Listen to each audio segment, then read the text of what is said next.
¿Qué tal? ¿Cómo están? Pero vamos a empezar a hablar del Mundial de Italia 90. Uno dice, bueno, pero este no es un Mundial en el que a Argentina le fue mal. No, a Argentina no le fue mal. De hecho fue finalista. Pero termina perdiendo no solo por perder la final ante Alemania, sino que termina perdiendo casi antes de empezar por una serie de medidas que Carlos Bilardo iba a tomar muy distintas a México 86. Uno de los problemas que si ustedes ven, y les recomiendo que miren la serie de por qué Argentina no ganó tantos mundiales y solamente tiene dos, fíjense que yo vengo insistiendo en que la selección argentina siempre se ensoberbece cuando gana. Siempre aparecen motivos por los que se cree superior y en esos casos casi siempre termina rebalando. En México 86 Argentina fue de punto, terminó siendo banca. Llega en cambio a Italia 90 como banca y no pudo ganar el Mundial. Pero ¿qué pasó entre el 86 y el 90? El crecimiento de Maradona llegó a niveles increíbles. Ustedes piensen que Maradona no era candidato a ser la gran figura del 86 y terminó siéndolo. Pero pasado el Mundial 86, Maradona sin duda se convirtió en el rey del mundo del fútbol.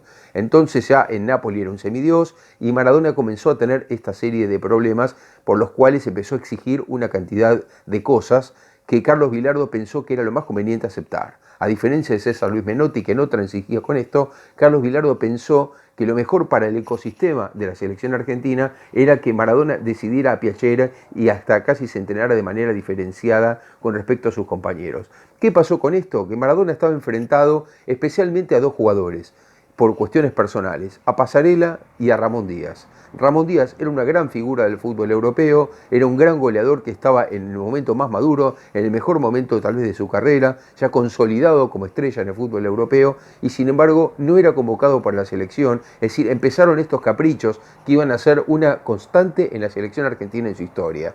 Maradona no quería que Ramón Díaz jugara en el equipo y por más que tenía todas las condiciones para hacerlo, no había manera. A tal punto se llegó que el presidente Carlos Menem de La Rioja, igual que Ramón Díaz, llegó a mediar en la situación y le pidió a Maradona que intercediera ante Ramón Díaz para que la cosa podría avanzar. Sin embargo, Maradona le bajó el pulgar y el propio Menem lo dijo en una insólita conferencia de prensa acompañado por el propio Carlos Bilardo, que no se inmutó, no dijo absolutamente nada. La cuestión es que Ramón Díaz, no solamente él no jugó el Mundial, sino que tampoco lo hizo Ernesto Corti, porque sí jugó otra vez Sergio Batista como en el 86, pero era un Batista que ya no estaba en la misma condición. Y tampoco lo hizo Alberto Márcico.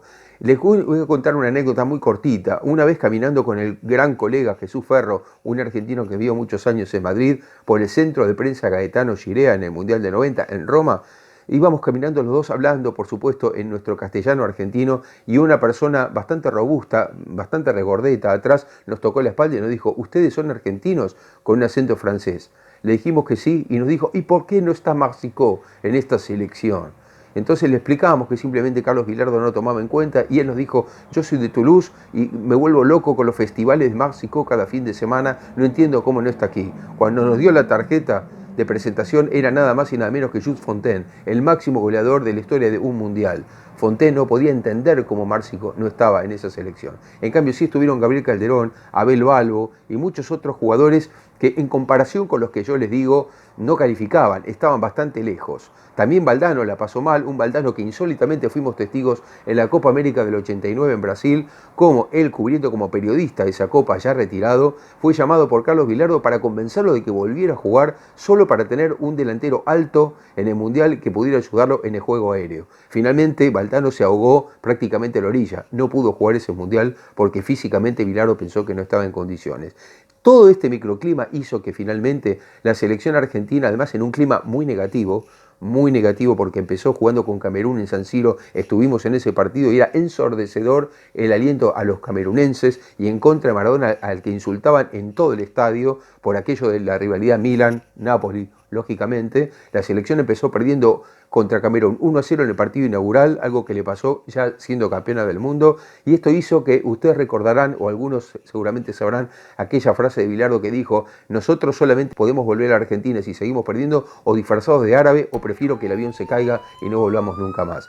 Bueno, ahí Bilardo toma la decisión de cortar de cuajo, cambiar medio equipo para lo que quedaba de la fase de grupos y Argentina termina remontando, sufriendo contra la Unión Soviética, contra Rumania, pasa como pudo a los octavos de final y ahí le tocaba a Brasil, que venía de ganar los 3 partidos. Todo el mundo pensó que Argentina se quedaba fuera. Lo que se pensó era, acá viene una debacle total. Un equipo argentino inseguro, un equipo argentino que había cambiado de caballo a mitad del río con un equipo totalmente distinto, con muy poca capacidad de gol. Sin embargo, se enfrenta a un Brasil que lo vapulea a Argentina. Mete 3 tiros en los palos, un dominio absoluto, pero la pelota no quería entrar. Y en un contragolpe, Maradona hace la jugada del Mundial, con esa gambeta preciosa que él tenía. Los jugadores brasileños que no lo marcan tal vez correctamente, mucho se dijo después que Alemão, que era el que lo tenía que marcar, era compañero de Napoli y lo dejó pasar para no castigarlo. La cuestión es que Maradona le da un pase justo a Canigia, Canigia elude a Taffarel, mete el gol en Turín y Argentina sorpresivamente comienza a agrandar sus espaldas, comienza a querérsela un poco más y empieza a avanzar en las ruedas, sufriendo siempre, con poca capacidad de gol, pero con un gran Canigia, termina pasando a Yugoslavia por penales. Ahí aparece Goicoechea también. Ustedes recuerdan que Pumpido se lesiona contra la Unión Soviética y Goicoechea, que era el tercer arquero en ese mundial, porque Islas, que era el número 2, no quiso ir como suplente, quedó segundo Goicoechea y la suerte hizo que ante la lesión de Pumpido Goicoechea quedara en el equipo, termina salvando a la selección por penales con Yugoslavia y llega al gran partido con Italia. El gran partido con Italia que llega es porque se jugaba en Nápoli, nada más y nada menos que en la sede donde Diego Maradona había sido endiosado por los hinchas de Nápoli. Y Maradona, muy vivo, muy inteligente como siempre fue, se manda esa declaración previa al partido con Italia diciendo, ahora me imagino que los napolitanos van a hinchar por Argentina, ¿no? Porque todos los italianos dicen que los napolitanos no son italianos, entonces no va a ser ahora el momento que les digan que son italianos, ¿no? Generó un clima tremendo, la Gaceta dello Sport, yo me acuerdo Cándido Canovo, uno de los grandes periodistas italianos, escribió cosas tremendas de Maradona, preguntándose si se cree Garibaldi y cosas por el estilo. La cuestión es que la selección argentina, en el famoso Siamo Fuori, deja fuera a los italianos, que se quedan fuera del Mundial como locales con un gol en contra que le hizo Canigia nada más, invictos. Increíble, para volverse loco. La cuestión es que Argentina llega hacia la final, una Argentina que, reitero, poco gol, poco juego, dependiendo de un Maradona que no estaba físicamente en la mejor condición y con Canigia suspendido por una estúpida mano que puso en la semifinal y que entonces le generó la amarilla que lo dejó fuera de la final. Una Argentina muy disminuida, con jugadores muchas veces no en el nivel adecuado para un partido así, se enfrenta a una gran Alemania que era muy superior durante todo el trayecto y ahí con un arbitraje de Codesal muy polémico, con un penal muy confuso que le da Alemania en el final y otro que pudo haberle dado a Argentina, para mí no fue, sé que para mucha gente sí, el penal que le hicieron a Calderón.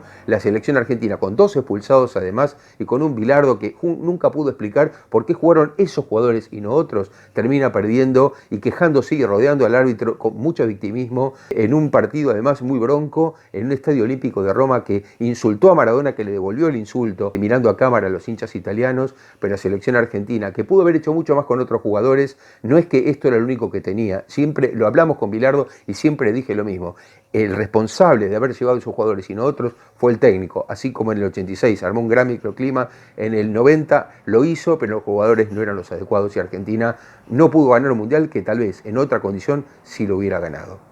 Espero que se suscriban y me digan en los comentarios ustedes qué creen que pasó en el Mundial de 90, cuál es su opinión de eso. ¿Acaso el Mundial 90 sea el más prolífico en anécdotas? Ustedes no se imaginan la cantidad de anécdotas que tengo para contarles de aquel Mundial que fue mi segundo Mundial como periodista cubriéndolo.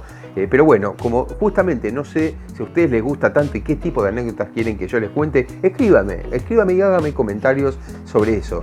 Si les gusta que cuente anécdotas y qué tipo de anécdotas quieren, o si quieren que me centre más en la historia, porque yo tengo muchísimo para contarles, les puedo asegurar. Y suscríbanse, por supuesto, suscríbanse. Chao, hasta la próxima.